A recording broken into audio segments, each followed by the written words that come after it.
बाड़े सदा खुश रहस लुगाई।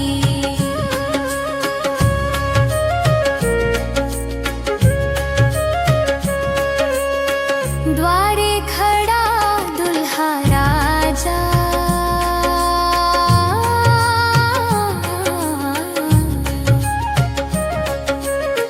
ले जाए अपने संग।